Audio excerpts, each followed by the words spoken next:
一动都咳嗽都没。一动就咳嗽就胸闷是吧？一冷也是那个，一冷都咳嗽都没，那出不来气。怕凉。哦，怕凉。累点，稍微累一点，就这个左边那个后背那个地方啊疼得很。前胸疼吗？不，前面啊，刀子扎那种疼，就是腿啥都软，一点都不想动，就想躺那个地方，就一个胳膊两个点儿，它就好了，就那样。针刺一样疼是吗？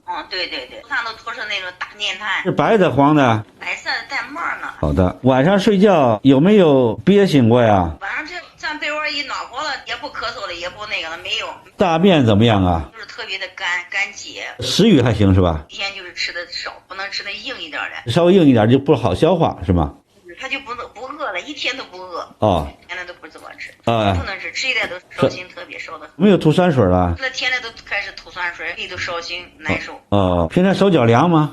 冬天的时候，反正脚特别的凉，我看一下舌苔，舌苔怎么那么厚腻啊？有没有口干口苦啊？黏还干，不能吃凉的吧？不能吃凉，这样都快拉肚子了都。好长时间了，就是因为这个体质的事儿哈，是体质，这体质是这样的，太重了，那个舌苔厚的，舌的颜色都看不着了啊。